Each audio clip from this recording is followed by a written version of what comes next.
Hi, everyone. Welcome to the NSU Behind the Sound podcast. I am Ethan Doty, and I'm joined today by Braxton Koons, a wonderful trombone player in the music department. How are you doing today, Braxton? I'm doing all right. How are you doing, Ethan? Doing pretty well. This is our first episode of this podcast. We're just gonna have a little conversation about how we got into all this stuff. So, Braxton, where do you want to start? So I want to start with saying that we're really fortunate to have all the facilities that we do have here at NSU. Given, I'm so bad at conversation. Hey, given just like how old some of the equipment is, it still allows us to like have the ability to come here and experiment whenever we want. Oh yeah, totally. Yeah. It's we are very fortunate to have some of the equipment, such as these AEA KU5As. Like, these are really good mics. Right. And so like it's also the one that looks closest to like a podcast mic. So Braxton, as far as like production goes, how did you get into like that kind of stuff? So it started with taking the beginning part of the music production classes with Dr. Gibson before I had dropped out for a full year, and then come back to direction under Michael Cameron and taking 2 semesters of music production under him and finishing it out. Learning GarageBand, going through all the basics on that, understanding tracks, plugins, effects, signal flow and stuff like that, and then delving into Logic and getting really in depth with that kind of stuff. Yeah, totally. Personally, I mean, how I kind of got into production was like, I mean, I just kind of, I have a family friend who like deals a lot with Pro Tools and stuff like that, which is another digital audio workstation. You can look that up, audience. And I just really kind of, and I've been a tech guy all my life, so like, and I just really wanted to experiment with music production, especially around COVID times. Like, it's like a lot of people experimented with music production and stuff. And then when I came here, I saw music production under like the jazz studies degree, which I'm currently a jazz studies major here. Mm-hmm. And it's just really cool. Like, I mean, we've had like many projects we've worked on, stuff like that. So, and I'm just really grateful to be doing this. Yeah, you get to help immortalize like the university's concerts and performances of people's like recitals and stuff. And then it's also really fulfilling to just be able to like take somebody, like a song that they wrote or something, and just record it, like record them playing it and their band performing it, like immortalizing their dream, basically. Just really cool stuff. Yeah, totally. How did you get into music, like, per se? Into music. So I started band in 6th grade because my cousin had played trombone for like 2 years in middle school, and I had dabbled in like guitar lessons with like my cousin, you know, like earlier on down the road, like learning how to play the Iron Man riff on a Squier Stratocaster, and then playing trombone throughout middle school.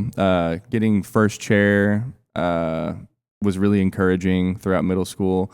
So that really pushed me into high school. I went to a jazz camp that was suggested to me by my jazz teacher named Dave Smith. It's a camp in Verdigris called Jazz at the River. And this camp really, really like blew up my passion for jazz music and just playing instrumental music in general. That's awesome, man. Yeah. So how I got into music, in the 6th grade, my now former band directors, they kind of came down and like asked some students around in the 6th grade, like, hey, if you were to join band next year, what do you want to play? And I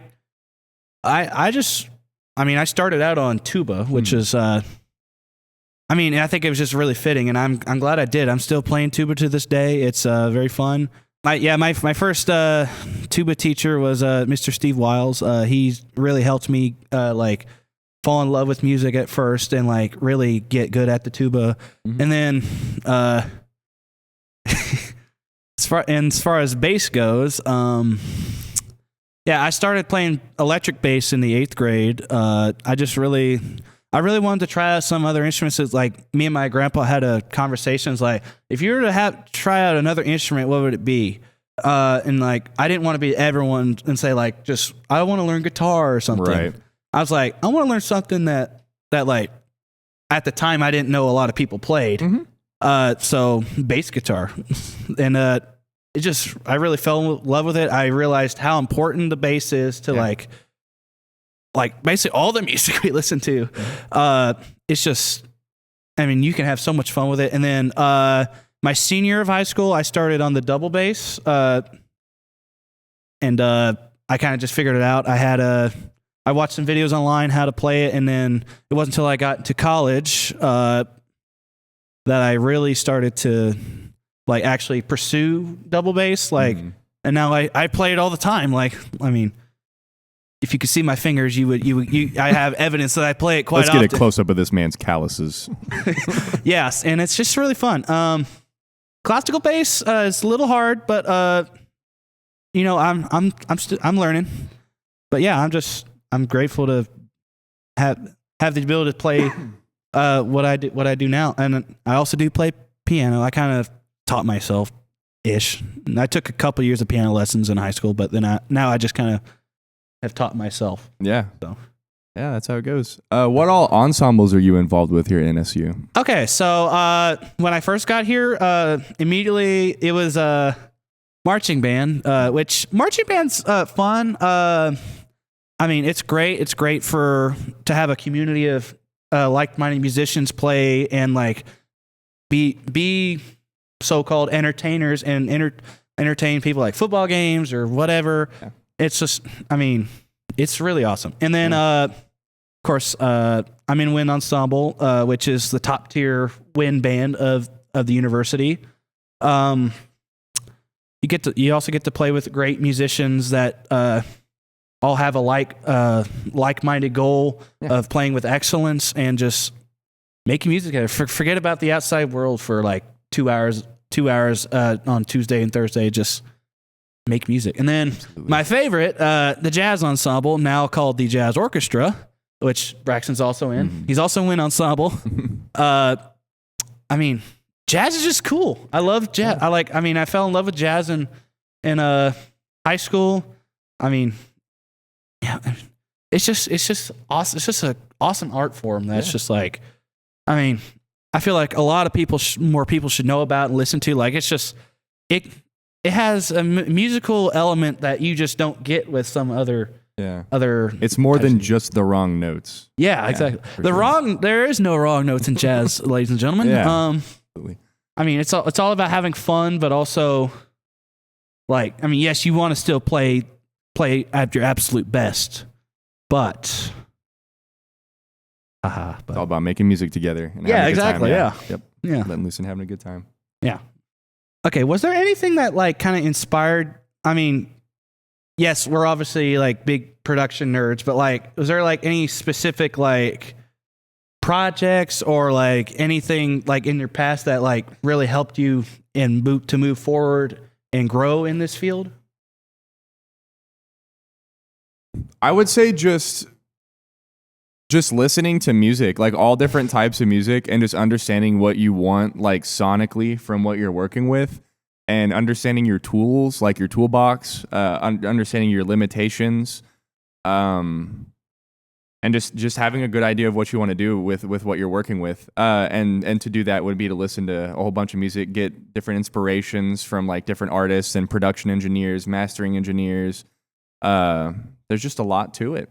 It's like baking a cake. There's just like a whole bunch of layers, you know? Yeah, absolutely. Yeah. Listening to all different types of music, doesn't matter the genre. You can like it or not like it.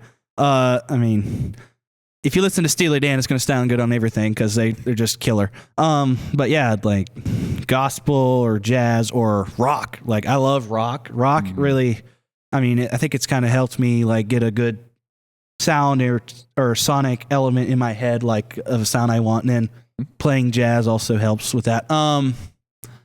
But also like lately within the past few years, this also might have something to do with me serving at Falls Creek the past few summers, but also like newer Christian music like has such a large sound to it. Like I've been trying to replicate that like with different projects such as like a multi-track session I've had at Falls Creek, which is, I mean, it's just awesome. Yeah, it sounds amazing. Yeah. yeah, just finding that sound is just, I mean, it's hard to do, but once you figure it out, it's very rewarding. Yeah. I think. Oh, yeah. Definitely. And my favorite thing about it is it's always like there is no right answer when it comes to mixing music or recording or producing music or literally any of that. Like there's arguments for like rules on certain things, but I feel like there's literally no like right or wrong answer with any of it.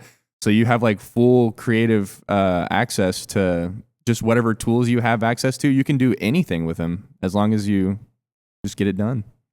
Yeah, totally. So what production projects do you work on outside of school?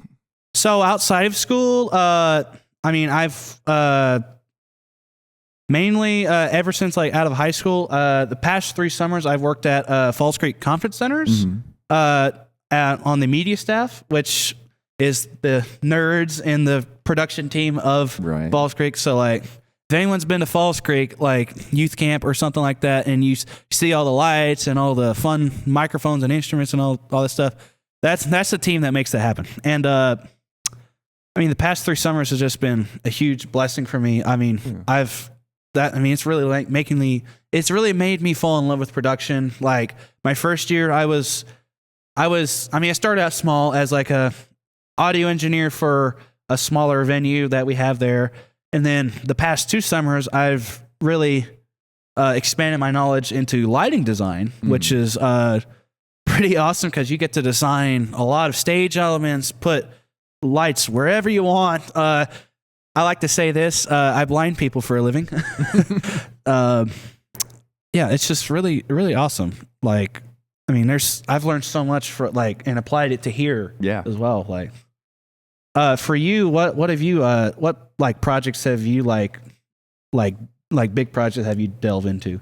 So outside of school, I've done a couple songs for some local country artists here in Tahlequah. So like, notably TJ Wicks and the Top Hands and Colton Crow and the Murder. Both me and Jacob Martin, who's typically my recording partner or mixing and mastering partner, we've done those projects together. And also with Jacob, I did what's the band's name? I think it's just Renee May. Renee May's song 10,000 Signs. That's a single that came out in February of this year. Go check it out on Spotify and Apple Music. It's good stuff. But it was all recorded here at the Jazz Lab. So like partly here on the stage, mostly out here in the floor with the equipment you see in front of us right now. It was really, really, really fun stuff. Being able to just, once again, have access to this equipment and be able to help people like achieve their sonic dreams and immortalize them digitally.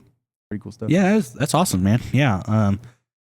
I mean, before we started to do this podcast, I mean, we were also kind of deciding whether we want to do a podcast or some kind of album. I think eventually having some kind of like album project, it would be awesome. Oh yeah. Like, I mean, some events coming up, such as like the NAV Jazz Night, that'd be awesome. To, like, have like a little EP of that or something like that. Like, absolutely. What's your biggest challenge when it comes to like recording in different venues, such as the Jazz Lab or the Center for the Performing Arts and all that stuff? I would say it's for sure room acoustics.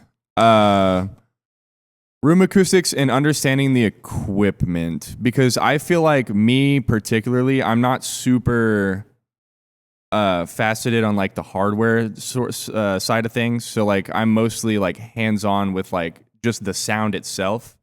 So like whenever it comes to like shaping something with like plugins or effects or something like that, that's typically what I'll rely on in different venues and stuff like that, like EQing in different rooms and stuff like that. Not too heavily, so you aren't like destroying the sound or making it sound too artificial, but like just trying to treat the sound to that room. Yeah, absolutely. Yeah, I think that the acoustics are very important, but also like I'd say availability of space. Like a lot of times, like the CPA stage, let's like say in the jazz ensemble set, like we'll have a picture up here of that.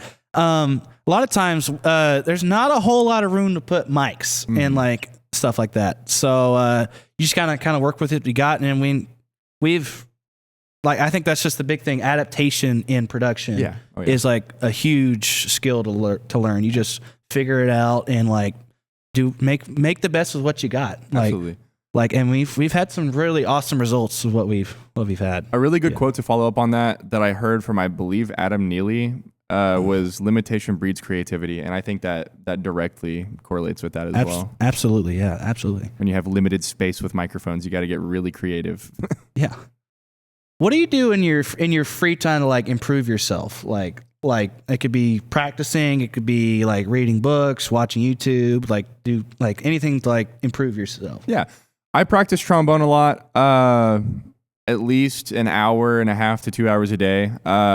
Whenever I get off work, I work Monday,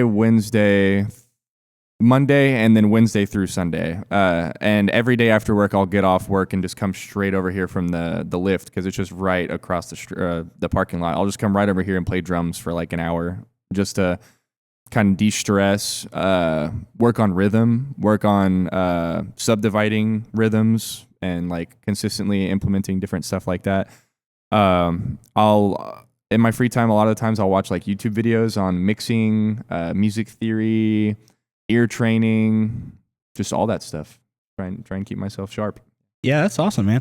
I'd say in my free time, to try and improve myself, I mean, I definitely watch a lot of YouTube. I mean, there's just a lot of good stuff on YouTube. Okay. Like, I mean, I've watched a lot of like different like random instruments or something like some stuff you'd never heard of, like a harpeggi, and the gamelan and stuff like that. So just researching that, and then also researching just tech in general, whether it could be audio stuff, it could be video stuff, it could be like gaming PCs. Like I watch, I don't know if we're allowed to say this, Linus Tech Tips a lot. Yeah, like, I do too. Like in Austin Evans, like all of those tech YouTubers, like I've learned a lot from them, and just like, and applied that knowledge to what I know today. And then as far as the music side of things, I tend to practice an hour and a half to 2 hours a day on bass, if I can more, mostly working on transcriptions and classical, which is definitely my weakest link, but it is improving. And then just, like time and rhythm and like the actual like tone, like your quarter note, like is very important. Like you got like, you can't just cut off the quarter like dun. You got something do do do do. Like that's something I'm really trying to improve on, like on a daily basis. Like, yeah. What's a significant notable hardship that you face doing production jobs for NSU? I think it sometimes comes down to like kind of like what we said earlier about working what you got. Sometimes you don't get what you expect, and you get a little frustrated or something, or you make a mistake or something, and you like beat yourself up about it. There's nothing wrong with making mistakes. Like that's how we learn, right? And stuff like that. Like I've over the years I've learned more about patience and like patience is a very big thing in production that not a lot of people have. But it really helps, and it helps you with problem solving and all that other stuff. But like just learning from your mistakes, I mean, I wouldn't say it's a hardship, but it's definitely something I've worked on and improved on through my years of production and stuff like that. Yeah. I also forgot to mention before I started working at Falls Creek, I also like in 2018 I started serving. Like I mainly got into audio at my church. Like, I mean, I was a tech. I was like the goofy kid with that like technology and stuff, but I didn't really delve into it much. But then my music minister just asked me one day, "Hey, you want to try and run sound or learn this stuff?" And I was like, "Sure." And at the time we had like a 40 channel analog board. Yeah. And before we upgraded to our Behringer Wing, which is awesome, by the way. Yeah, and I really just fell in love with it. I started to learn and then research more like on YouTube. And eventually I became the guy running the booth. And then fast forward to 2023, straight out of high school, going to Falls Creek. Yeah, it's That's partly how I got into audio stuff. And like, Heck yeah. Like, awesome. what would you say is your strong suit and your weakest link when it comes to production? Like it could be like you could have like your best skill could be something in audio. Your worst skill could be something maybe like in a script writing or a video or something, like just anything. Like, I feel like I'm pretty good whenever I have just that clear like idea of what I want something to sound like. But something I do struggle with is like you just mentioned, script writing or like holding a conversation, or like specifically if I'm asked to reproduce results of something, like my brain will blank. And I think it's like an anxiety thing. Yes. I'd say it's somewhat similar in my situation. I mean, yeah, sometimes I just blank on things, right. Like, yeah. Yeah. Case in point. Right. Well, I mean, that was a lot to talk about, Braxton. Thank you for joining me on this podcast. Yeah, absolutely. I can't wait to make more in the future. Thank you guys for joining us for this podcast. This has been NSU Behind the Sound. We'll see you next time.